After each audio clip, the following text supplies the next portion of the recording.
আজকের সকালে নাস্তায় ছিল মাংস দিয়ে নুডলস। ডিম দিয়ে নুডলস খেতে খেতে আর ভালো লাগে না, তাই ভাবলাম একটু অন্যরকম করে রান্না করি। তো হ্যালো এভরিওয়ান, আসসালামু আলাইকুম। চলুন রেসিপিটা শুরু করা যাক। এখানে প্রথমে আমি নুডলসগুলো সিদ্ধ করে নিব, সেই জন্য কড়াইয়ের মধ্যে পানি গরম দিয়ে দিয়েছি। এরপর পানিগুলো ফুটে গেলে এর মধ্যে নুডলসগুলো একটু ভেঙে দিব। এরকম করে আমি যতগুলো নুডলস রান্না করব সবগুলোই এক এক করে ভেঙে দিয়েছি। এই তো এখানে আমি 4টা নুডলস রান্না করব, সেজন্য 4টা নুডলস দিয়ে দিলাম। এরপর হচ্ছে নুডলসগুলো যখন নরম হয়ে আসবে তখন একটু নেড়ে চেড়ে দিব। হালকা করে এভাবে নেড়ে চেড়ে নুডলসগুলো ভালোভাবে সিদ্ধ করে নিব। এরকম 4-5 মিনিটের মধ্যেই নুডলসগুলো কিন্তু অনেক ভালোভাবে সিদ্ধ হয়ে আসবে। এই তো নুডলসগুলো আমার সিদ্ধ হয়ে গিয়েছে, এখন আমি নামিয়ে নেব। নামিয়ে পানি ঝরাতে দিব।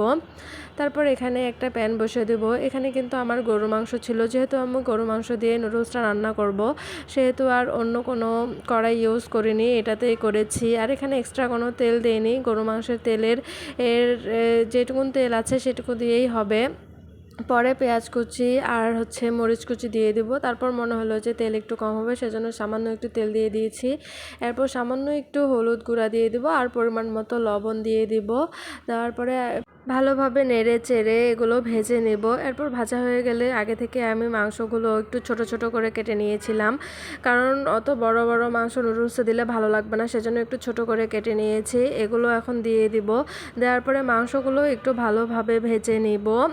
ভাজার পরে এখানে সিদ্ধ করা নুডলসগুলো দিয়ে দিব। এখন নুডলস দেওয়ার পরে ভালোভাবে মাংসর সাথে হচ্ছে মিক্সড করে নিব সুন্দর করে। এভাবে এই যে নেড়ে চেড়ে আস্তে আস্তে সবগুলো মাংস আর মশলাগুলো সব যেন মিক্সড হয়, সেরকম করে ভালোভাবে আস্তে আস্তে নেড়ে চেড়ে দিব। এই তো এরকম মিক্সড হয়ে গেলে এখানে আমি নুডলসের মশলাটা ইউজ করব। নুডলসের ভিতরে কিন্তু মশলার প্যাকেট দেওয়া থাকে, তো যতগুলা নুডলস আমি রান্না করেছি ততগুলা মশলার প্যাকেট এখানে মশলা দিয়ে দিব। তো এইভাবে এই যে মশলাগুলো দেওয়ার পরে আবারও ভালোভাবে মিক্সড করে নিব মশলাটার সাথে নুডলসে কিন্তু লবণ অনেক কম দিতে হয়, কারণ এই যে পরে মশলাটাতেই কিন্তু একটু লবণ থাকে, সেজন্য পরিমাণ মতো লবণ দিতে হবে। এই তো এইভাবে ভালোভাবে নেড়ে চেড়ে দিব। নুডলসটা কিন্তু খেতে অনেক মজা হয়েছিল। আর হচ্ছে আপনারাও এরকম করে ট্রাই করে দেখতে পারেন। ডিম দিয়ে খেতে খেতে যদি কারো বিরক্ত লাগে তাহলে এভাবে একদিন মাংস দিয়ে রান্না করে দেখতে পারেন। তো সবাই ভালো থাকবেন, সুস্থ থাকবেন। আল্লাহ হাফেজ।